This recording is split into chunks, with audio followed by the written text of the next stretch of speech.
Nepali television हेरिरहनुभएका सम्पूर्ण दर्शक वृन्दहरूमा यो योगी मधुसूदनको तर्फबाट नमन गर्न चाहन्छु र सदा चाहिँ हामीले चित्तवृत्ति अन्तरङ्ग र त्यसका प्रभावहरू र त्यसका गुणात्मक लक्षणहरू आदि इत्यादिको बारेमा ती चर्चा गर्दै आइरहेका थियौँ। त्यो के हो त भन्दाखेरि अन्तरङ्ग जगतको योग थियो।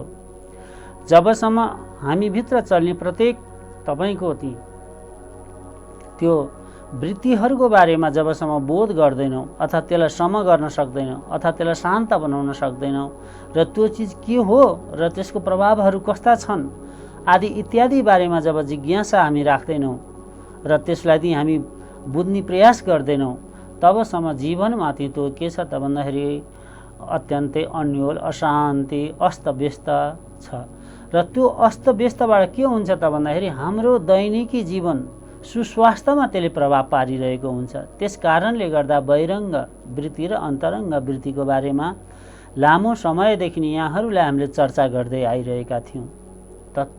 त्यो चर्चा गर्नुको मुख्य ध्येय के थियो त भन्दाखेरि त्यसको पनि एउटा के छ भने सुस्वास्थ्य, त्यो आरोग्यता, कसरी त्यो आरोग्यता अर्थात् त्यो सुख शान्ति त्यो आनन्द कसरी प्राप्ति र जीवनमा त्यो सरल सहजता त्यो आनन्द अर्थात् जीवनमा त्यो भित्रबाट त्यो प्रतिभा कसरी प्रकट गर्ने अर्थात् हामीभित्र त्यो क्षमता योग्यता कसरी प्रकट गर्ने जुन हामी बाहिरबाट ती योग्यता खोजिरहेका छौँ बहिरङ्ग वृत्तिबाट।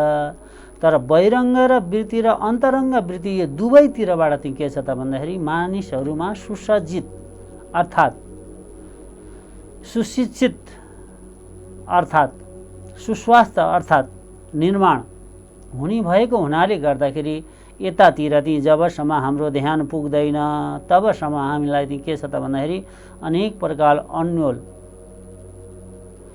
त्यो ती ग्रसितता त्यो असमञ्जस दुविधाहरू आदि इत्यादिले चाहिँ के छ त भन्दाखेरि हाम्रो जीवन चाहिँ अत्यन्त दुःखको बोध गराइदिन्छ। यहाँ हामीले बोध गर्न पर्ने कुराहरू यो थियो र हामीले बुझ्न पर्ने कुराहरू यो थियो। त त्यस कारणले के छ त भन्दाखेरि खोज्नु छ कहाँ त भन्दाखेरि त्यो भित्रैबाट खोज्नु पर्ने छ आदि इत्यादिको बारेमा हामीले यहाँहरूलाई संक्षिप्तमा चर्चा गर्दै आइरहेका थियौँ। आज चाहिँ के छ त भन्दाखेरि त्यो अस्थिरता र सुखको खोज, यहाँ चाहिँ दुईटा विषय छ, एउटा अस्थिरता अर्को चाहिँ सुखको खोज। त हाम्रो जीवनमा अनेक प्रकारका ती अस्थिरताहरू छन् अथवा स्थिरता छैन। किन त भन्दाखेरि त्यो वृत्ति चञ्चल भइरहन्छ, त्यो वृत्ति चाहिँ के छ अनेक प्रकारले चाहिँ छिनछिनमा परिवर्तन भइरहन्छ र ती परिवर्तित वृत्तिहरूले चाहिँ के गरिदिन्छ त भन्दाखेरि एउटा निष्कर्ष एउटा अडान अथवा एउटा चाहिँ के छ भने दृढतामा चाहिँ कहिले हामीलाई राखिदिँदैन। त्यस्तो प्रकारको त्यो वृत्तिको स्वभाव छ अर्थात् चित्तको त्यस्तो प्रकारको स्वभाव छ। अनेक प्रकारका चञ्चलहरू हामीमा आइरहन्छ र त्यही चञ्चलता अनुसार हामी त्यो कार्य सम्पादन गर्न चाहिँ प्रयास गर्छौँ, कोसिस गर्छौँ र त्यस्तै भावनामा डुबेर त्यो चाहिँ परिपूर्ण गयो भए कति राम्रो हुन्थ्यो। अर्थात् त्यो परिकल्पना र त्यो के छ नि परिपूर्णता, यो दुईटालाई चाहिँ जोड्न खोज्छौँ। यो चाहिँ के छ त भन्दाखेरि कहिले पनि सम्भव हुँदैन। यहाँ हामीले बुझ्नुपर्छ मनमा अनेक प्रकारका भावतीत भावहरू छन्, तर अब त्यसको चाहिँ तपाईँको के छ त भन्दाखेरि त्यसलाई चाहिँ के छ त प्रतिफल अर्थात् त्यो पूर्णता चाहिँ के छ त भन्दाखेरि हामी खोज्यौँ भनेदेखि त्यहाँ चाहिँ के हुन्छ त भन्दाखेरि अब अनायास जीवनमा हरेक प्रकारका चाहिँ तपाईँको के छ दुःखहरू आइलाग्छ। यसरी चाहिँ तपाईँको बताइन्छ। यहाँ चाहिँ बडा सुन्दर आजको प्रसङ्ग छ। के छ त भन्दाखेरि अस्थिरता र सुखको खोजी। सुखको खोज नै अस्थिरताको जन्म हो भनेदेखि अस्थिरता नै के छ सुखको खोजी हो। यो दुईटा चाहिँ के छ त भन्दाखेरि देख्दा फरक जस्तो भए तापनि के छ त भने एकै छ र एकै पनि होइन, फरक छ। यहाँ हेर्नुहोस्, भेद छुटाउनु बडो गाह्रो छ। मनमा अनेक प्रकारका अस्थिरता छ, चञ्चलता छ, दुविधा छ। कतिखेर के बोलिन्छ थाहै छैन। कोही मान्छे आयो, एउटा भावमा छौँ, अतिखेर अर्को 10 मिनटमा चाहिँ के छ भने अर्को भावमा हामी पुगिसक्छौँ। भावमा अनेक प्रकारका भावहरू छन् र कतिखेर मनमा के आइदिन्छ त्यसैलाई चाहिँ के छ त भने प्रकट गर्न थाल्छौँ, अभिव्यक्त गर्न थाल्छौँ, अभिव्यक्ति। र त्यसैमा चाहिँ के छ त भन्दाखेरि त्यो अहङ्कार वृत्ति आदिमा गएर चाहिँ के छ त भन्दाखेरि त्यसैलाई चाहिँ के छ त भन्दाखेरि सही मान्न थाल्छौँ। अर्को एउटा भ्रम छ। हेर्नुहोस्, जस्तो परिस्थिति त्यहाँ निर्माण भयो त्यस्तै अनुसार चाहिँ के छ त भन्दाखेरि हामी अभिव्यक्ति दिन खोज्छौँ। त्यो अभिव्यक्ति अनुसार चाहिँ के छ त भन्दाखेरि त्यही नै ठिक भन्ने चाहिँ त्यो प्रकारको भ्रम हुन्छ। त्यो नै अस्थिरताको मूल कारण हो। एक दोस्रो चाहिँ के हो त भन्दाखेरि त्यो चाहिँ तपाईँको चाहिँ जीवनमा त्यो अस्थिरता चाहिँ के छ भने आहारबाट नै आउँछ, विहारबाट नै आउँछ, विचारबाट नै आउँछ र व्यवहारबाट नै आउँछ। यी आहार विहार विचार व्यवहार कस्ता गरिरहेका छौँ हामीले, त्यसबाट नि त्यो अस्थिरता चाहिँ हाम्रो जीवनमा खुब आउँछ। र अर्को कुरो चाहिँ के छ त भन्दाखेरि त्यो अज्ञानताको कारणले नि त्यो अस्थिरता आइरहन्छ। जब ज्ञान हुँदैन विभिन्न परिकल्पनाहरूमा हामी गएर हाम्रो जीवनलाई त्यो अस्थिर बनाइरहेका हुन्छौँ, अर्थात् अशान्त बनाइदिरहेका हुन्छौँ। र फेरि यहाँ के छ त भन्दाखेरि त्यो अस्थिरता र अशान्तता चाहिँ के छ त भन्दाखेरि यो दुईटामा पनि भेद छ। अस्थिरता चाहिँ थिर हुन नदिने, अशान्त चाहिँ के छ त भन्दाखेरि असाध्यै दुःखको बोध गराइदिने, यसरी भेद भएर बसेको छ। अनेक प्रकारका चित्तका वृत्तिहरू छ, बडा रमाइलो छ। जब हामी भित्र भएको त्यो चित्त वृत्तिको बारेमा हामीले बहस गरिरहेका छौँ, यो बहस गर्दैमा एउटा रमाइलो छ। अनेक प्रकारका हेर्नुहोस् यस्तो वृत्तिबाट हामी घेरिएका छौँ। कतिखेर कुन मूडमा पुग्छौँ अथवा कुन भावमा पुग्छौँ थाहै हुँदैन। अब त्यो थाहा नहुने, त्यो अस्थिरता हुने अर्थात् अशान्त हुने अर्थात् विभिन्न प्रकारको चाहिँ के छ त भन्दाखेरि मनोदशाका वृत्तिहरूको चाहिँ त्यसले चाहिँ भावातीत भएर चाहिँ प्रताडित गरिरहने आदि इत्यादि के छन् त भन्दाखेरि त्यसको एउटै कारण के हो त भन्दाखेरि त्यो हामी भित्रको त्यो साधना छैन अर्थात् त्यतापट्टि हाम्रो चाहिँ ज्ञान छैन। किन हुन्छ यस्तो? बडा रमाइलो प्रसङ्ग छ। त्यस कारणले गर्दाखेरि चाहिँ के छ त भन्दाखेरि यहाँ चाहिँ गौणपाद कारिकामा चाहिँ तपाईँको के लेख्नुहुन्छ 480 श्लोकमा चाहिँ के लेख्नुहुन्छ भने निवृत्तस्य प्रवृत्तस्य निश्चल हि सदा स्थितः विषयर्यस हि वृद्ध्वानां तत्साम्यमजं द्वयं भनेर भन्नुहुन्छ। अर्थात् यो प्रवृत्त र निवृत्ति दुईटा, एउटा चाहिँ उहाँले सुन्दर एउटा व्याख्या गर्नुभएको छ। यो निवृत्ति र एउटा चाहिँ प्रवृत्ति दुईटा यहाँ छ। अब त्यसको बारेमा चाहिँ के छ त भन्दाखेरि जबसम्म हामीसँग ज्ञान हुँदैन त भन्दाखेरि चित्त चाहिँ के छ भने असाध्य सदैव अशान्त रहिरहन्छ। यस्तो भावार्थ छ। सदा स्थित रहिरहन्छ, सदैव रहिरहन्छ भन्नुहुन्छ। त्यो चाहिँ के छ भन्दाखेरि यदि विषयपट्टिको हाम्रो पूर्ण जानकारी र त्यतापट्टिको चाहिँ तपाईँको मैले अब के गर्नुपर्छ भने यस्तो किसिमको बोध, मेरो कर्तव्य के हो र मैले अब के गर्नुपर्छ र त्यसलाई कसरी गर्नुपर्छ आदि इत्यादिको बारेमा जब हामीलाई बोध हुन्छ भनेदेखि त्यस्तो प्रकारका भाववृत्तिहरू केही हदसम्म भए पनि शान्त हुन्छ है भनेर बताइएको हो। यसको भावार्थ यसरी छ। अब के गर्ने भन्ने थाहा छैन। अहङ्कारी आदि वृत्तिमा पर्ने र ती म यो स्थानमा छु आदि इत्यादि तपाईँको ती विभिन्न ती कल्मसहरूबाट घेरिने र त्यसैबाट ती अहङ्कार वृत्तिहरू गर्ने र अहङ्कारी ती चरित्रहरू देखाउने, अहङ्कारी कर्महरू गर्ने अर्थात् वासना आदि इत्यादिमा लाभ हानिमा फस्ने आदि इत्यादि जब ती के छ त भन्दाखेरि अथवा होच्याउने त्यो सरल सहज त्यो गम्भीर्यता ती जीवनमा त्यो धारणा गर्न नसक्ने आदि इत्यादिको कारणले ती के छ त भन्दाखेरि यो अस्थिरता ती के छ त भन्दाखेरि कायम भइरहन्छ र रहिरहन्छ भन्नु खोजिएको। त्यो अस्थिरतालाई चाहिँ हटाउन सक्ने के हो त भन्दाखेरि त्यो ती जुन विषय जता जे छ जस्तो छ र जे अवस्थामा छ त्यो अवस्थाको बोध र त्यसमाथि संयमताको चाहिँ तपाईँको के छ त धारणा अथवा संयमताको चाहिँ त्यो साधना आदि इत्यादि जब तपाईँको जीवनमा छैन भनेदेखि यस्ता प्रकारका वृत्तिहरूबाट तपाईँ प्रताडित भइरहनुहुन्छ। र प्रताडित मात्रै होइन महाराज, तपाईँ यस्ता वृत्तिबाट चाहिँ तपाईँ के गर्नुहुन्छ त्यस्तै कर्महरू चयन गर्नुहुन्छ जसका कारण तपाईँ त प्रताडित हुनुभयो अब ती के छ भने अरूलाई पनि त्यो प्रताडना त्यो पीडा तपाईँ दिइरहनु भएको छ, अर्थात् अरूलाई पनि त्यो दुखित गराइदिइरहनु भएको छ। यस्तो प्रकारको चाहिँ तपाईँको के छ त भन्दाखेरि त्यो प्रबल सत्ता छ अर्थात् त्यो एकदम व्यापक सत्ता छ। तपाईँबाट निस्केका कुनै पनि क्रियाकलापहरू अथवा अभिव्यक्तिहरू र तपाईँका सोच चिन्तनहरूबाट जब तपाईँ खुसी रहन सक्नुहुन्न, तपाईँलाई आनन्दित गर्न सक्दैन, तपाईँलाई त्यसले शान्त गर्न सक्दैन भनेदेखि अब अरूलाई पनि गर्न सक्दैन। बडा हेर्नुहोस् कस्तो विचित्र सत्ता छ। तपाईँ शान्त भएर बसिदिनुहोस्, सबैजना शान्त। तपाईँ अशान्त भइदिनुहोस्, सबैजना अशान्त। कुनै सभा हलमा एकजना अशान्त व्यक्तिलाई खडा गरिदिनुहोस्, अब त्यो अशान्त त्यो यति प्रबल सत्ता छ, त्यो अशान्त एक व्यक्तिले त्यो पुरा सभा हलमा जति मान्छे 10,000 मान्छे छ त्यसलाई एकैसाथ अशान्त गराइदिन सक्छ। त्यस्ता अभिव्यक्तिहरू त्यस्ता ती व्यवहार आचरणहरू गराएर तर चाहिँ 9,999 मान्छे त शान्त भएर बस्नु पर्ने नि, तर सक्दैन। एउटा चाहिँ के छ त भन्दाखेरि अशान्त व्यक्ति आएर चाहिँ अशान्त अभिव्यक्ति दिने, अशान्त क्रियाकलाप गर्ने, अशान्त व्यवहारहरू आचरणहरू गर्न थाल्यो भने पुराका पुरा त्यहाँ 10,000 लाखौँ भए तापनि सब एकैताली अशान्त हुन थाल्छ।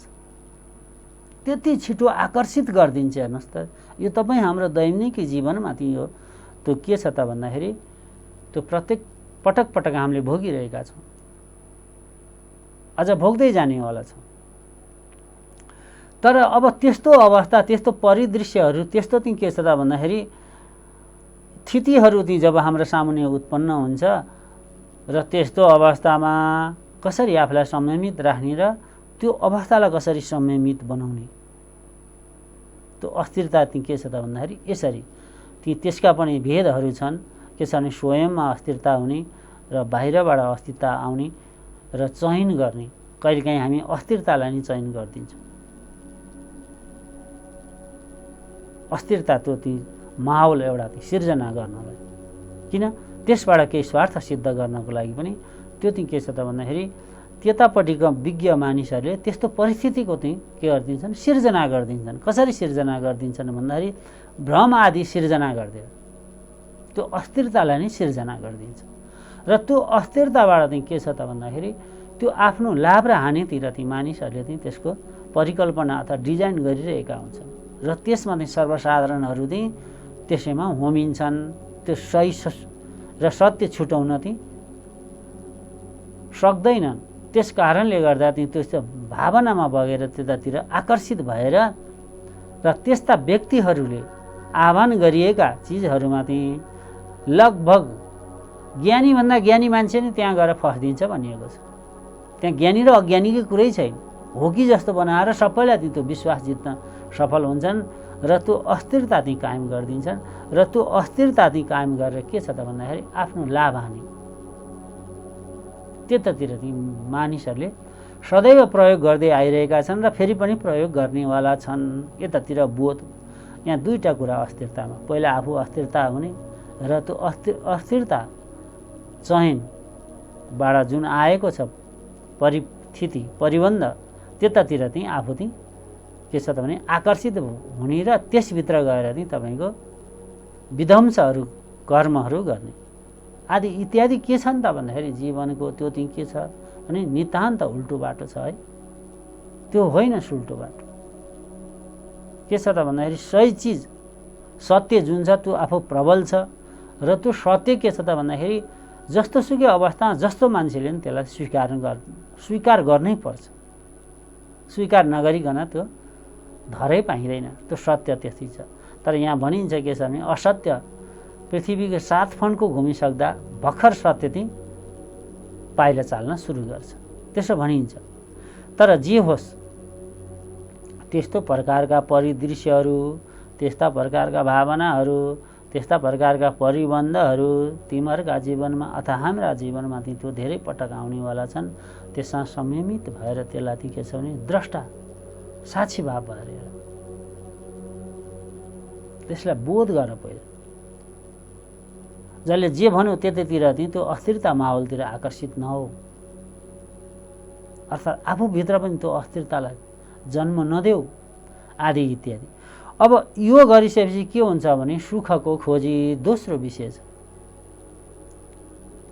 जब यी चिजमा त हामी बोध गर्छौँ तब मात्र त्यो सुखकोमा खोजीतिर बल्ल अब हामी अग्रसर हुन्छौँ। अर्थात् हामी त्यो सुख, अब सुख कहाँ छ त भन्दाखेरि यहाँ चाहिँ के छ त भन्दाखेरि सुखलाई चाहिँ सन्तोष मानियो।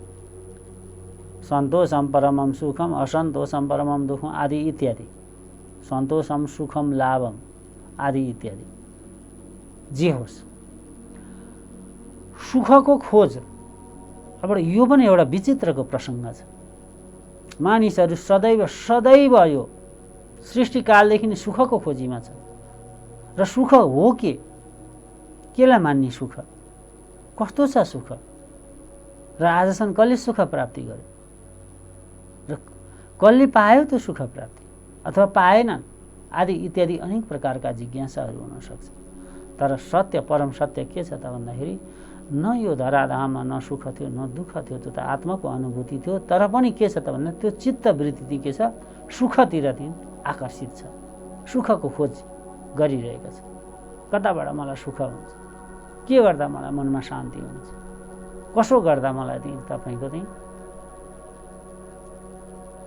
त्यो आनन्द मिल्छ आदि इत्यादिबाट चाहिँ मानिसहरू चाहिँ के छ त भन्दाखेरि त्यतातिर आकर्षित भएर त्यस्तै कर्मवृत्तिहरू गरिरहेका छन्। तर यहाँ भन्न खोजिएको के छ त भन्दाखेरि जब सुखको खोजी हुन्छ त्यसैबाट सिर्जित हुन्छ अस्थिरता। अस्थिरता जब तपाईँको जीवनमा अत्याधिक हुन्छ अब खोजी हुन्छ सुखको। हेर्नुहोस् बडा रमाइलो प्रसङ्ग छ। सुखमा आसक्ति भएर अर्थात् सुखको चाहना भएर जब हामी कुनै कर्म गर्छौँ अब अस्थिरतामा लैदिन्छ त्यसले।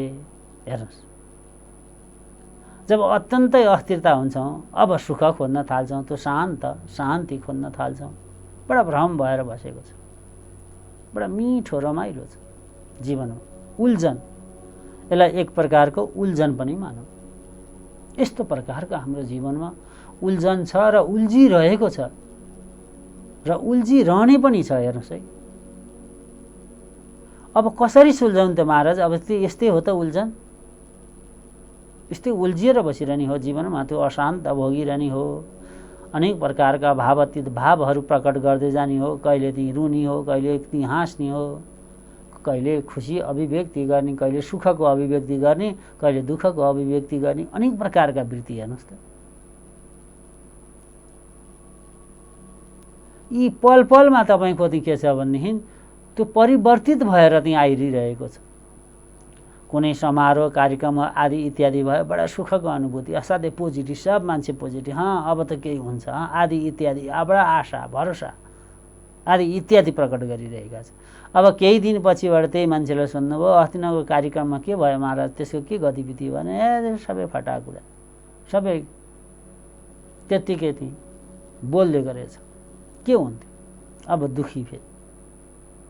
त्यस्तै जीवनमा पनि अब यसो गर्छु उसो गर्छु त्यसो गर्छु आदि इत्यादि भावनाको भाव छ। यसरी चाहिँ मैले चाहिँ एउटा आर्थिक समृद्धि गर्छु अथवा प्रगति गर्छु, उन्नति गर्छु, तर गर्दै गए समय बलवान छ र जति पनि के छ त भन्दा अवश्य अभाविनो अभाव भवताम भवताम, तपाईँको आफ्नो ललाट भाग्य र पूर्वजन्म सञ्चित कर्मबाट जे जति तपाईँले पाउन पर्ने थियो त्यही अनुसारको बुद्धि, त्यही अनुसारको कर्म र त्यही अनुसारको चाहिँ के छ त भन्दाखेरि प्राप्ति छ। त्योभन्दा न बढी प्राप्ति छ न कम छ। अरूको देखेर डाहा ईर्ष्या गर्नु त्यो नितान्त अज्ञानी व्यक्तिहरू भनिएको छ शास्त्रमा। अरूको देखेर डाहा ईर्ष्या गर्नु त्यो काम लाग्दो कुरो होइन। त्यसो गर्नु पनि हुँदैन र जीवनमा। जे जति आफ्नो छ आफूसँग छ त्यसैमा सुख र सन्तुष्टि रहने। त्यो चाहिँ के होस् त भन्दाखेरि त्यो अस्थिरता र सुखको खोजी त्यहाँबाट चाहिँ प्राप्ति हुन्छ। बडा मिठो प्रसङ्ग छ। त्यस कारणले के भन्नुहुन्छ त भन्दाखेरि पतञ्जलि परिणाम ताप संस्कार दुःखै गुण वृत्ति विरोधाश्च दुःखमेव सर्वविवेकिनः। बडा राम्रो प्रसङ्ग।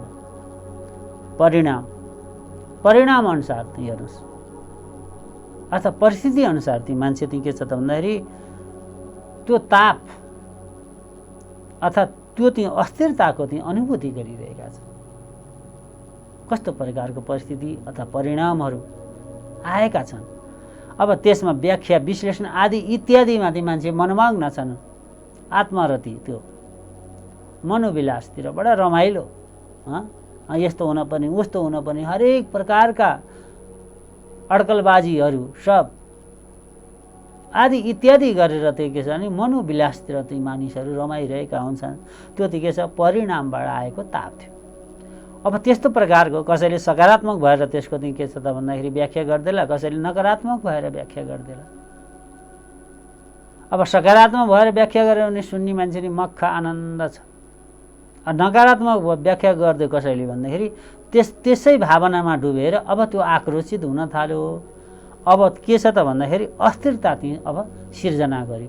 त्यस कारणले के छ भन्दाखेरि यो अस्थिरताको र त्यो सुखको खोजी के छ त भन्दाखेरि त्यो बहिरङ्ग पनि छ र अन्तरङ्ग पनि छ। यसलाई यसरी पनि हामीले बुझौँ। अन्तरङ्ग किन छ? आफूबाट चाहिँ अस्थिरता भएर चाहिँ त्यस्ता चाहिँ विभिन्न प्रकारका चाहिँ कल्पना परिकल्पनातिर चाहिँ जो कि सम्भव हुने असम्भव हुने जतातिर पनि हाम्रो चाहिँ मनलाई छोडिदिने र त्यसलाई चाहिँ परिपूर्ण गर्न खोज्ने ती चिजहरू चाहिँ अब चाहिँ के छ त भन्दाखेरि प्राप्त गर्न नसकेको अथवा दुखी भइदिने अथवा अस्थिर भइदिने अशान्त भइदिने यस्तो प्रकारको चाहिँ स्वभाव। अर्को चाहिँ के छ त भन्दाखेरि बहिरङ्ग वृत्तिबाट यस्तै विभिन्न प्रकारको उसले गरेन, यसले गरेन, त्यसले गरेन, त्यसो गरेन आदि इत्यादि दोषारोपण अरूमा दिएर चाहिँ सुख खोज्ने। हजुरहरूलाई चाहिँ लामो समयदेखि मैले बिन्ती भाव चढाउँदै आइरहेको छु। देखासिखी अरूको र अरूलाई चाहिँ दोषारोपण आदि इत्यादि पनि के छ त भन्दाखेरि त्यो अस्थिरताको चाहिँ के छ त भन्दाखेरि त्यो चाहिँ बीजारोपण पनि हो। यसलाई यसरी बुझौँ। त्योसँग के सम्बन्ध? तपाईँ केही शक्ति र सामर्थ्य र केही गर्न सक्नुहुन्छ, गर्नुहोस्। अनि गर्न सक्नुहुन्न तपाईँ जे गर्न सक्नुहुन्छ त्यसैमा शान्त रहो, त्यसैमा आनन्द रहो। अब अरूले के गर्दै के गर्दैन, अरूले के गर्छ के गर्दैन, यो बहिरङ्ग वृत्ति अरूपट्टिको चियो चर्चो निन्दो गर्ने त्यस्तो चाहिँ के छ त भन्दाखेरि जहाँ चाहिँ अज्ञानता भरिएको समाज हुन्छ अथवा देश हुन्छ, राष्ट्र हुन्छ, त्यस्तो ठाउँमा चाहिँ यो अत्यन्तै हावी हुन्छ अरे यस्ता प्रवृत्तिहरू। जहाँ ज्ञान छैन, त्यो देखासिखी देखेको भन्दा पनि सुनेकोलाई बढी विश्वास लिने समाज, त्यस्तो ठाउँमा चाहिँ यस्ता प्रकारका चाहिँ वृत्तिहरू अत्यन्तै चाहिँ के छ त भन्दाखेरि सशक्त भएर बसेको हुन्छ र त्यसैमाथि के छ भने त्यो आत्मरति त्यो मनका सन्तोषहरू लिने प्रयास गरिरहेका थिएन। नितान्त त्यो के थियो उल्टो बाटो थियो, सुल्टो बाटो थिएन त्यो। त त्यस कारणले हाम्रा दर्शनहरूले के भन्नुहुन्छ त भन्दाखेरि त्यो दुःख, त्यो गुण, त्यो वृत्तिहरू यो के छ त भन्दाखेरि एक आपसमा त्यो विरोधाभास जस्तो देखिए तापनि तर त्यसलाई चाहिँ के छ त भन्दाखेरि यदि हामीले हाम्रो जीवनमा साधना गऱ्यौँ, त्यसलाई बुझौँ र त्यो सत्य ज्ञानको चाहिँ तपाईँको के छ त भन्दाखेरि हामीले अनुसन्धान गऱ्यौँ अथवा खोज गरौँ, जिज्ञासा प्रकट गरौँ आदि इत्यादि गऱ्यौँ र सत्यलाई त्यो पत्ता लगाउने चेष्टा गऱ्यौँ भनेदेखि यस्ता वृत्तिहरू चाहिँ के छ त भन्दाखेरि कमजोर हुँदै जानेछन् र ती अब त्यो हामीले खोजेको जस्तो ती के छ त भन्दाखेरि सुखको खोज जुन छ त्यो ती के छ त भन्दाखेरि त्यो ती केही भए हदसम्ममा भए नि अनुभूति गर्न सकिन्छ भन्नेको हो। तर सुखै हुन्छ भन्न खोजेको सुख केलाई भन्ने? कसैले भने मलाई सुख भए राम्रो, ल सुख के सुख के दिने हो? सुख भने के हो? कसलाई भनिन्छ सुख? आजसम्म त्यो सुखको परिभाषा यही नै हो भनेर प्रष्ट भएर कहीँ लेखेको वर्णन गरेको पाइँदैन। सुख भनेको यति नै भनिएको छ, मन प्रसन्न भयो सुख, यति नै त्यसको व्याख्या हेर्नुहोस् त। तपाईँको मन एकदम खुसाल छ, मन असाध्यै आनन्द छ र मन शान्त छ, मन थिर छ भनेदेखि तपाईँलाई सुखको अनुभूति भइरहेको छ। बस यही चिज सम्झाउनको लागि, यति नै सम्झाउनको लागि यी भूमिका बाँधिएको हो। त्यही गर भन्न खोजिएको। के गर भनेको त यस्तै, तपाईँले सुखको जुन खोज गरिरहनु भएको छ, सुखको अनुभूति गरिरहनु भएको छ, त्यो बाहिर जगत अथवा बहिरङ्ग वृत्ति अथवा अन्तरङ्ग वृत्ति यो दुवैमाथि के छ त भन्दाखेरि त्यो चाहिँ के छ त भन्दाखेरि लिनपर्ने अन्तरङ्ग वृत्तिबाट थियो, त्यो सुखको अनुभूति गर्नुपर्ने थियो। तर बहिरङ्गबाट जुन खोजिरहनु भएको छ यो त यहाँ उल्टो हुँदै भइरहेको छ। त्यसलाई सुल्टाउनुहोस्। कसरी सुल्टाउनुहोस् त भन्दाखेरि अन्तरङ्ग वृत्तिमा गएर अब के छ त भन्दाखेरि ती अन्तरङ्ग वृत्तिलाई बोध गर्नुहोस्। प्रत्येक भावनाहरू, प्रत्येक ती वृत्तिहरूलाई र अनि सुखको जुन खोज छ त्यो सुख के हो भन्ने कुरो बल्ल ती तपाईँको ती जिज्ञासाले त्यसलाई अब बोध गर्न थाल्छ। हरेक प्रकारका चिन्तन मनन, अनेक प्रकारका ती अध्ययन आदि इत्यादि जे गर्दा पनि तर मन त शान्त भएन। मन त्यो सुखको अनुभूति गर्न सकेन। त्यो आनन्द प्राप्ति भएन। जे गर्नुहोस्, जहाँ जानुहोस्, झट्ट एकछिन कुनै नौलो ठाउँमा जाँदा मन अलिकति स्थिर भएको जस्तो हुन्छ, त्यहाँ 2-4 दिन 10 दिन 2-4 महिना बस्दिनुहोस्, तीबाट मन अशान्त हुन थाल्छ। त यही भन्न खोजिएको हो। के छ त भन्दाखेरि त्यो बहिरङ्ग वृत्तिबाट जुन सुख खोजिरहेका छौँ हामी, त्यो सुखको खोज गरिरहेका छौँ। अर्थात् आदि इत्यादि भौतिकताबाट सुखको खोज गरिरहेका छौँ। त्यो नि के हो भने अल्पज्ञ हो, त्यो ज्ञान होइन।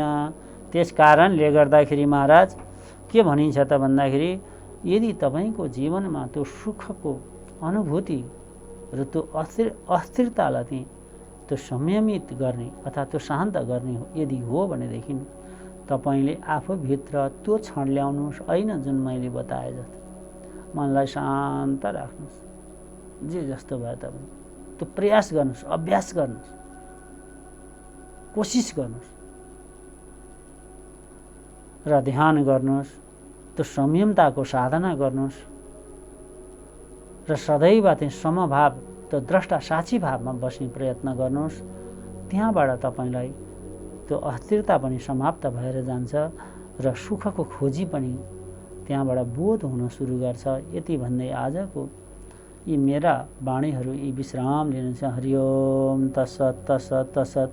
सर्वे भवन्तु सुखिनः, सर्वे सन्तु निरामयः, सर्वे भद्राणि पश्यन्तु, मा कश्चित् दुःखभाग् भवेत्। असतो मा सद्गमयः, तमसो मा ज्योतिर्गमयः, मृत्युर्महामृतं गमयः। ओम शान्ति शान्ति शान्तिः।